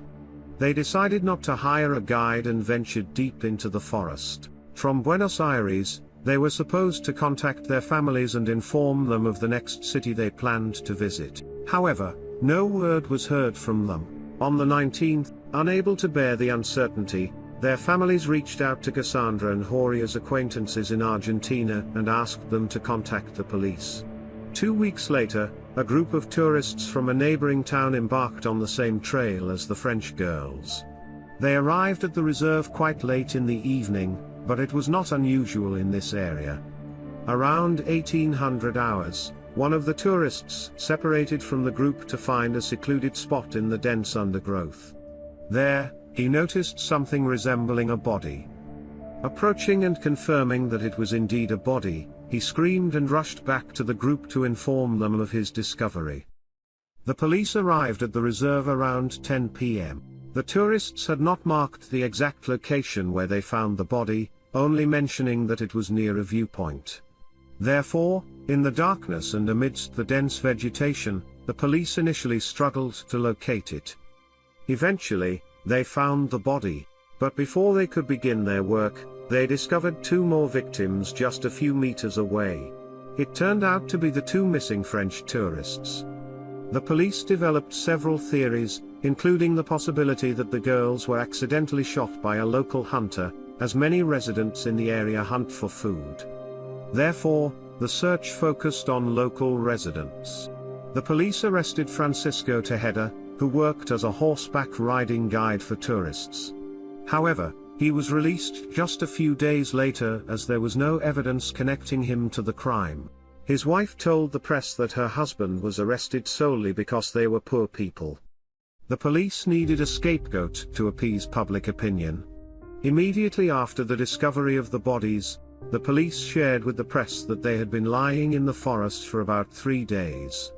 Since the girls had kept their tickets to the reserve for the 15th, various theories arose about what could have happened to them during the remaining days when they were reported missing. It was speculated that they might have been kidnapped, held captive somewhere, and then disposed of. However, the police later clarified that the girls were killed 14 days prior, and they had been lying in the reserve near the viewpoint all that time. Due to Cassandra's torn clothing and Uria's pants and underwear being pulled down to her knees, speculations about violence against the girls emerged. The autopsy confirmed this. The tourists were severely beaten, sexually assaulted, and then shot with a .22 caliber firearm. In the reserve, the police found a corresponding shell casing. They concluded that the girls had managed to take a walk and returned to the entrance of the reserve. There were few visitors at that time, the sun was setting, and the weather was not conducive to late walks. Obviously, it was then that the perpetrator or perpetrators approached their victims, with one attacker assaulting Cassandra. After the violence inflicted upon her, the girl was shot in the head while kneeling before her killer. Uriah, who witnessed Cassandra's murder, decided not to give up too easily. A clump of hair remained in her clenched fist, indicating her struggle with at least one assailant. Then, according to investigators' assumptions, the girl dashed down the slope from the height when she was caught by a bullet. It hit her in the back, passing through her shoulder. The culprits left, believing that Uriah was also finished. However, she was still alive and attempted to crawl back to the trail. Nevertheless, her attempts were unsuccessful as she was too weak and endured several more hours of agony before succumbing to blood loss. The investigators examined the girl's hotel room and found only one phone among their belongings, instead of the expected two.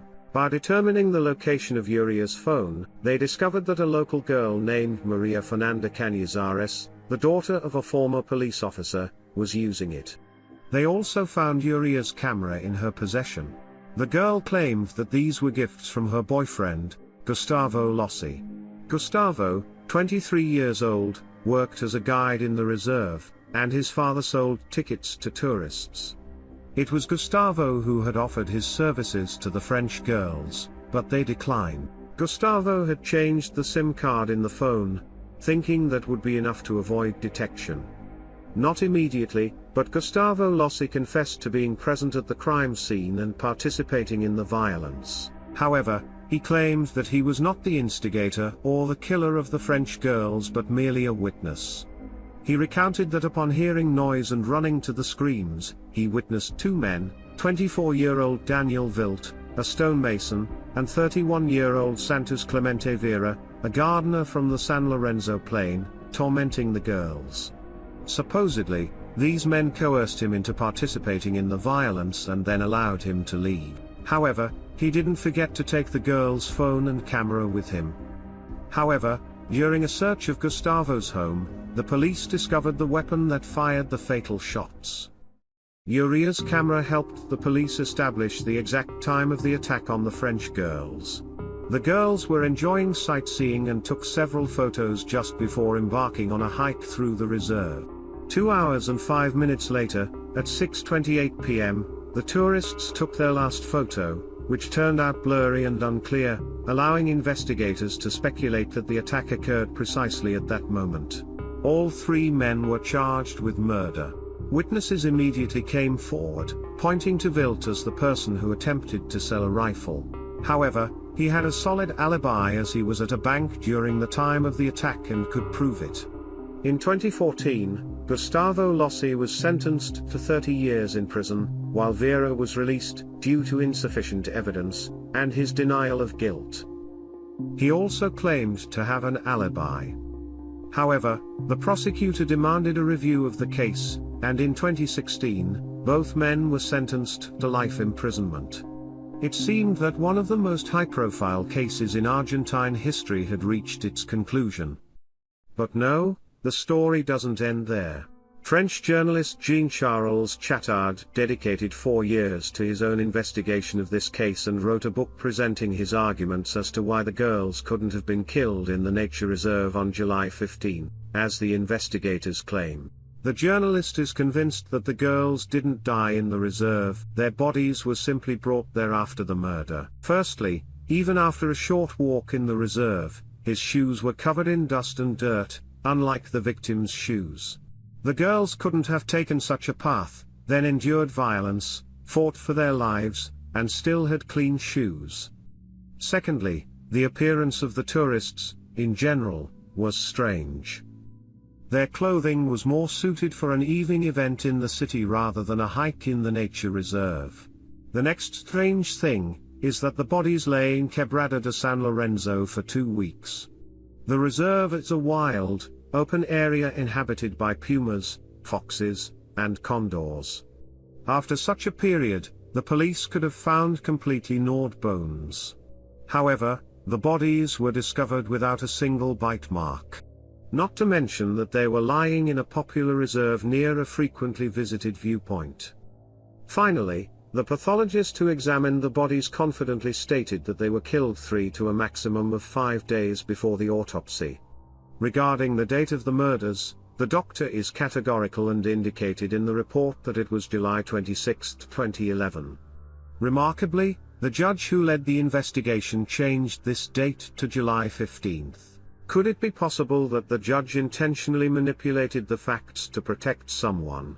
Could the judge intentionally tamper with evidence? Was he trying to protect someone?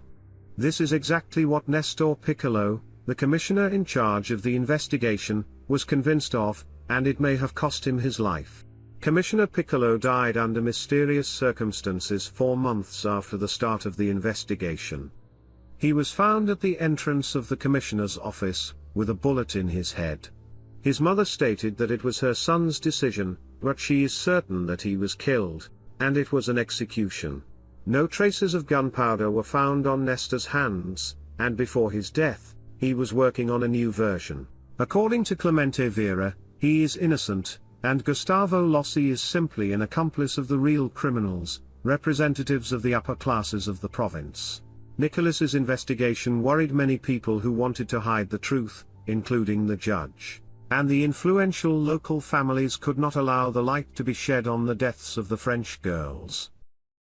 However, this conspiracy of silence was interrupted in April 2014 by an anonymous letter describing the same trail that Commissioner Piccolo was investigating. The letter was sent to the victims' families in France. Chattard received a copy of it and pursued this lead. The anonymous letter was handwritten by a woman who chose not to sign it out of fear of testifying in court. Chattard spent several months, but eventually found a witness. It turned out to be a girl who is often in the company of a small circle of influential individuals in Salta. She knew that on July 15, 2011, the 2 tourists couldn't have been killed in the nature reserve because they were invited to a party organized by the city's wealthy youth. She paints a completely different picture of what happened. At such parties, alcohol flows freely, and everything resembles a movie, but it's all happening in real life. According to the girl, Cassandra and Uriah were among the guests and were seen near the pool. As the evening progressed and more drinks were consumed, the men became increasingly interested in the attractive French women. Around 3 a.m., they led them inside the house, and no one saw them after that. The guys started harassing one of the tourists. Of course, she refused, but her opinion no longer mattered to the men, and things went too far. Her friend witnessed what happened, so the guys decided to kill both of them to prevent the truth from being revealed. However, they didn't rush. They tortured the victims for several days before finally killing them. The witness provided the exact location where this supposedly happened, a villa in the most fashionable district of the city, Buena Vista, where deputies, ministers, and wealthy foreigners reside. The villa is usually not occupied permanently as it is often rented out for private parties. There is also a pool, which is where the French women were last seen. But the most intriguing part is the villa's location, right beneath where the bodies were found. Behind the house, there is a hidden path leading to the lookout point of the nature reserve. If everything happened as the witness claims, the bodies of the girls were carried under the cover of night, taken through that path, and left in the dense undergrowth of the reserve. However, how could such a wild scenario, unfolding at a party in plain sight, remain a secret for so long? The witness claims that it can be explained by the terror imposed by the real criminals on anyone who dares to speak up. According to her, the party was organized by the son of a deputy, who attacked the French woman. When she tried to escape, he severely beat her. 2 other sons of the politician were also involved in the assault and later in the murder. Today, the deputy's face calmly looks down from numerous billboards during his latest election campaign. By the way, one of his sons followed in his father's footsteps and became a politician as well. The politician refused to comment on these allegations, but one judge who presided over the initial investigation showed a great interest in the story described in the anonymous letter. He believes that it contains everything necessary to achieve justice. However, The judge who took over the case afterward had no intention of seeking other culprits. He believes that the family must be very influential to manipulate the police, and he attributes the deaths of the French women to the provincial justice system. The new version gives more weight to the witness's story, according to which he saw the two French women leaving the nature reserve on July 15. This means that the crime could have occurred in a different place and at a different time than what the investigators insist on. As for the blurred photographs supposedly taken during the attack in the nature reserve, Cassandra's father, Jean-Michel Bouvier, submitted the photo to an expert who believes that it has been manipulated using a photo editing program. The angle of the shot and the lighting cannot be as depicted in the photograph. In France, the victims' families no longer expect anything from the justice system. Jean-Michel Bouvier conducted an independent DNA analysis on his daughter's body. DNA from Gustavo Lossi and two other male individuals, as well as one female DNA, were found on the most intimate parts. There was no trace of Clemente Vieira's sample. The ownership of the other samples remains unknown, raising questions about the identities of the other individuals involved in the attack on the girls and the true role of Gustavo Lossi. Meanwhile, in the heart of San Lorenzo, a few hundred meters from the place where Cassandra and Uriah's bodies were found, there still stands the modest home of Clemente Vieira's parents. After their son's arrest, they struggle to make ends meet, as they are unable to work the land or care for animals in their advanced age. Clemente's parents, his wife, and many local residents believe in his innocence. They believe that his only fault is living close to the crime scene, and not having the means to afford lawyers. It is especially sad considering that nothing in the case files connects him to the crime. He claims that the police beat him and threatened him and his child, demanding a confession to the murder. When he refused to comply, they ransacked his house in search of any incriminating evidence, but they were unsuccessful. In connection with this, in 2017, Santos Clemente Vieira filed a complaint with the Supreme Court of Argentina, and in June 2020, he was granted permission for a case review. He hopes that a new trial will be conducted, during which he will be acquitted. Interestingly, Cassandra's father is convinced of his innocence. He witnessed all the hearings, traveled to Argentina multiple times to learn the details of the case, and conducted his own investigation, concluding that Vieira did not commit the crime. Therefore, he visited Vieira in prison, apologized to him, and then started a social media campaign for his release. Bouvier is concerned that the case review is taking an endlessly long time, while an innocent person continues to sit in prison in Salta.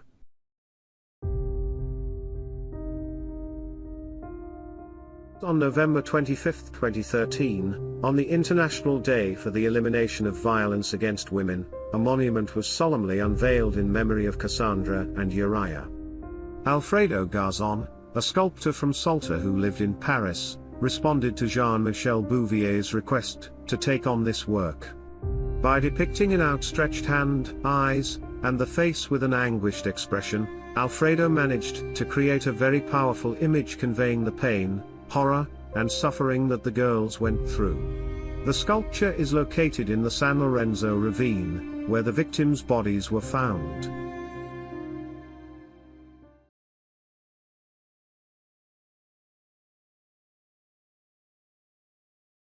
On Tuesday, April 22, 1986, Sharon Schultz was eagerly awaiting the return of her younger sister Robin from school. It was Sharon's 26th birthday, and the sisters had planned to spend some fun time together, having lunch and shopping. Robin was supposed to come home on the school bus at 3:15 p.m., no later than 3:30 p.m., but she still hadn't arrived. At 3:30 p.m., Sharon answered a call from one of Robin's school friends, 15-year-old Warren Paxton Brown, whom everyone called Paxton. He briefly asked if Robin was home, and Sharon replied that her sister hadn't returned yet. Paxton said he would call back later before hanging up. If Sharon wasn't worried before, she now began to frequently glance at the clock, wondering where her younger sister could be. Robin's strange absence was reported to her mother, Nancy. The woman immediately left work and called friends and relatives, but no one had heard anything about Robin. Then the mother organized a search for her daughter, involving not only family members but also Robin's friends. including Paxton and her close friend and neighbor, 15-year-old Michelle Jackson. Unfortunately, they couldn't find her, and that same evening at 10:15 p.m., the family reported Robin's disappearance to the police in Berea, Ohio. On Wednesday, April 23rd at 3:35 p.m., a fisherman who decided to fish in a river 8 kilometers from Robin's home came upon a horrifying scene. He found the body of a very young girl lying face down in the water, covered only by a green sheet. There was nothing else. The fisherman called the police, and the body was taken away. Now, someone had to identify the victim. This difficult task fell to Robin's brothers, Ken and Rick. The detective warned them that he was certain it was their sister, but everything had to be done officially. They were given a few minutes to prepare and were then invited inside. The body was covered. When the sheet was removed, there was no doubt. It was Robin. Although Rick was only 23 years old at the time, he took on the role of head of the family, and the sorrowful duty of informing their mother that her daughter had died fell on his shoulders. 13-year-old Robin Starfield was the first child born from her mother's second marriage. The girl's father tragically died of a heart attack just a year after she was born. Her mother was devastated by her husband's death, but her 5 other children from her previous marriage were more than happy to help raise their little sister. Although the girl grew up without a father, her mother, brothers, and sisters created a loving home where everyone supported each other. Robin grew up to be kind, compassionate, and sociable. She enjoyed participating in various sports, such as running, gymnastics, softball, and cheerleading. However, now the entire family had to face the terrible truth. Robin had become the victim of a crime. The coroner concluded that Robin had been strangled. No signs of sexual assault were found. But the main problem arose in determining the time of death. The night Robin disappeared was very cold, and the river water was freezing, which created certain challenges. Nevertheless, according to the pathologist, Robin had been held somewhere overnight and spent about 4 hours in the water. This meant she had died on the day she was found, April 23rd. No evidence was found at the crime scene near the body. The police could only hope that the one clue, the green sheet, would lead them to the killer. Initially, they believed it was a hotel sheet, which meant the crime had taken place there. However, after visiting local hotels, they found that none of them had similar bed linen. Meanwhile, the police found a witness who believed they had seen the girl on her bicycle with 17-year-old Frank Zelenka around 4 p.m. on the day she disappeared. Rumors were circulating that the two young people had feelings for each other. Gossipers speculated that Frank might know something about the murder. Furthermore, a week before the tragedy, Robin's concerned friend Paxton had called her family, warning them to keep Robin away from Frank. He was worried that Frank might harm her. It's unclear what actions the family took in response to this warning, but after her body was found, suspicion immediately fell on Frank. However, he had an alibi. At the same time, the police quickly discovered why Robin hadn't gotten off the school bus near her home as usual. Other students revealed that she had exited the bus 1 block before her house. Moreover, she wasn't alone. With her were 14-year-old Jimmy Martin and Paxton. The 3 friends briefly stopped by Paxton's house to listen to music, but Jimmy left after just 15 minutes, and shortly after, Robin left as well. When she stepped out the door, she was crying. This was reported by Charlene and Winifred Murphy, Paxton's aunt and grandmother, who were at the house at the time. Since Paxton was one of the last people to see Robin alive, investigators spoke with him. The young man openly admitted that he and Robin were more than just friends. They had been dating for 3 months. They usually went home together on the school bus, but on the day Robin disappeared, she suddenly had the idea to get off the bus early so her mother wouldn't see them together. Apparently, Paxton wasn't well liked by Robin's family because he was older than her, so the two had to keep their relationship a secret. After hearing Paxton's explanation, the detectives wondered why he hadn't mentioned Jimmy or the fact that there were 3 of them together that day. When asked directly about this, he calmly confirmed that his friend had indeed come to his house, but left after his grandmother and aunt returned. He added that Jimmy had stopped by again around 5 p.m. Paxton continued his account, confessing that he and Robin had decided they no longer wanted to continue their relationship. The conversation had been emotional, so much so that Robin was crying when she ran out of his house. Paxton waited 10 minutes before calling Robin's home. That's when Robin's sister Sharon told him that Robin hadn't returned yet. Paxton made a few more calls, but no one had seen Robin. Finally, around 9:30 p.m., he visited her friend Michelle, and together they went to ask Frank Zelenka if he knew where Robin was. He hadn't seen her either. Michelle and Paxton continued searching for their friend, but to no avail. Detectives also spoke with Jimmy, who confirmed that on the day of Robin's disappearance, April 22nd, he had gone to Paxton's house with Robin, then left and didn't see his friends again. Just to be sure, the officers checked the alibis of both boys and found out that on the morning of April 23rd, the day of the murder, they were in school, which their classmates and teachers could confirm. The investigators couldn't shake the feeling that no one was telling the whole truth in this case, and this suspicion only grew stronger when they learned about another potential suspect, 15-year-old Michelle, Robin's close friend and neighbor. Robin's family noticed that Michelle didn't show much emotion upon hearing about her friend's death. They believed that Michelle never really liked their daughter and was jealous of the feelings that had developed between Robin and Frank.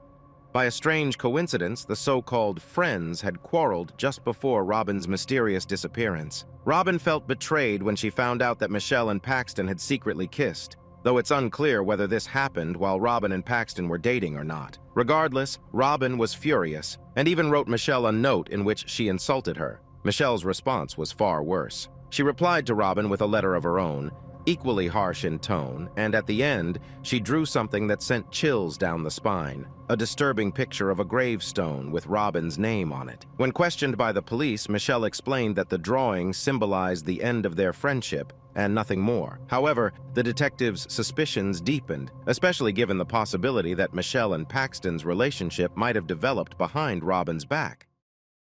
Regarding Robin's belongings, on the morning of Wednesday, April 23rd, before her body was found, Paxton called the girl's family and said that he had found her bag at his house. He offered to bring it over, but Robin's sister Sharon volunteered to pick it up herself. As she was walking down the street, a car pulled up beside her. Inside were Paxton, Michelle, and another friend. Paxton handed Sharon the bag and explained that actually his aunt, Charlene, had found it on his bed. Sharon decided to press him for more information and advised him to confess if he knew anything else, warning him that he might have to take a polygraph test. Paxton, however, shocked her even more by casually stating that such tests were nothing new to him and that he had already taken a lie detector test 3 times. This strange response shifted Sharon's suspicions abruptly from Michelle to Paxton. Sharon couldn't have known at the time, but 15-year-old Paxton had a very troubled past. He was a problematic child who had been expelled from school multiple times. Paxton and his friends were bullies, often targeting younger kids and even engaging in arson. He wasn't afraid to resort to violence, even against his own mother, which made his family fearful of him, especially his 29-year-old Aunt Charlene. Rumor had it that in order to avoid angering her nephew, Charlene would buy alcohol for him and his friends. After failing all his exams once again, Paxton's situation started to deteriorate rapidly. It was at this point that the kind and compassionate Robin stepped in. She was aware of his wild tendencies and hoped to bring some stability to his life by offering to help him with his schoolwork. Almost immediately, Robin's family and friends noticed a change in Paxton's behavior, and for the first time, his life seemed to be improving. After taking the bag from Paxton, Sharon continued to his house, hoping to speak with Charlene. Sharon asked her where she had found the bag, and initially, Paxton's aunt said she had found it on the street. She quickly corrected herself, saying it was actually at the house. Sharon then inquired when Charlene had last seen her sister. Charlene claimed that Robin had never entered the house and had only talked to Paxton outside. However, she soon revised her statement again, adding that Robin had been in the house for only a few minutes. No, 25 minutes. After such a conversation, Sharon left with even more questions than she had arrived with. She hurried to tell her brother Rick everything. Rick, accompanied by 2 friends, found Paxton on the street. Paxton attempted to avoid them, but Rick caught up with him, grabbed him by the collar, and demanded that he tell everything. Rick shouted, "It's time for you to start talking. You need to tell me everything. It's in your best interest for us to find her and for her to be alive." Paxton looked at him with a cold, vacant stare and asked, "Alive?" Rick, enraged, lunged at Paxton with his fists, and his friends barely managed to pull him off. Rick was convinced that the young man was involved in his sister's disappearance, and when her body was found, his suspicions were only reinforced. However, he couldn't do anything about it because Paxton had a solid alibi. On the third day of the investigation, the police had nothing new except for Robin's body wrapped in a green sheet. Suddenly, they received a call they had been waiting for. A man in a neighboring town had attempted to abduct a teenager and was successfully apprehended. Why did they think there might be a connection? Because the man had tried to kidnap a 14-year-old blonde girl who looked very much like Robin. The investigators rushed to the local jail. The man claimed he had recently moved to the area and had never been to Berea. Finally, the detectives were fed up with dealing with this suspect. One of them showed him a photo of Robin and threatened him with prison, even with execution for her murder. The man remained adamant. He had nothing to do with it. He hadn't even been close to the city, and several colleagues confirmed that he had been at work during the hours before and after her disappearance. He could not be their killer. This turned out to be yet another dead end. It seemed that all the suspects in the case had solid alibis. Reviewing the witness statements, detectives noticed a detail they had initially missed. Paxton claimed that Jimmy left his house a little earlier than Robin and then returned around 5 p.m. However, according to Jimmy, he hadn't seen his friends again that day. Deciding to re-interview Jimmy, the detectives learned from his father that the son had been out of sorts in recent days, clearly troubled by something. The detectives suspected he knew more than he was letting on, and they were right. When Jimmy finally revealed what he had witnessed, the case took a dramatic turn. The young man confessed that on Sunday, April 20th, 2 days before Robin's disappearance, Paxton had told him that he intended to mess with and kill Robin because, in his view, she had used him. He asked Jimmy to help him. Since Jimmy didn't believe that Paxton was serious, he reluctantly agreed. Little did he know that Paxton had already made a dreadful decision. If he couldn't be with Robin, then he would make sure that no one could. Furthermore, the young man had mentioned the planned crime to his aunt, Charlene, who had only laughed it off. Charlene refused to believe the shocking claim, having no idea what state of mind her nephew was in. Had people looked more closely, they would have realized the extent of his malevolence, but that realization came only when it was too late. Thanks to Jimmy's very detailed account, the truth about what happened on Tuesday, April 22nd, came to light, and it was much more horrifying than anyone could have imagined. Returning from school on the bus, Paxton and Robin sat together in the back seats, with Jimmy in front of them. During the ride, Paxton began to build up his courage, hinting to Jimmy about what was about to happen.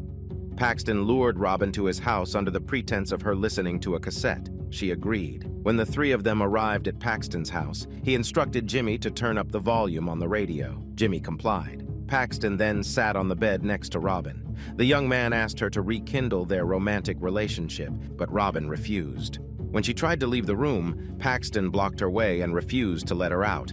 The girl began to cry and tried to escape again. When she failed, Robin struck Paxton on the head. She screamed as he dragged her back to the bed. The young man was much taller and stronger than the frail, petite Robin. He easily threw her to the floor. Holding one hand on her throat and the other over her mouth, he asked Jimmy for help. Terrified, Jimmy said he did not want to be involved in the attack. As Robin struggled for her life, Paxton shook her, banging her head against the floor to make her lose consciousness. After a few minutes, Paxton released her, but she was still alive. In horror, Jimmy told his friend he was leaving. Paxton threatened to kill his entire family and burn down the house if he told anyone what he had seen. Then he demanded that Jimmy call Charlene. Jimmy relayed the request to Charlene and ran out of the house. Since Jimmy could only guess what happened next, the detectives decided to question Charlene. As it turned out, she had been keeping many secrets. The young woman was practically incoherent and recounted everything in minute detail. When Jimmy fled down the stairs, Charlene went up to Paxton's room. She saw him sitting on the floor next to Robin's body. She was naked and had only her underwear and a top on. Her skin had turned blue. Charlene was at a loss for words to ask what had happened.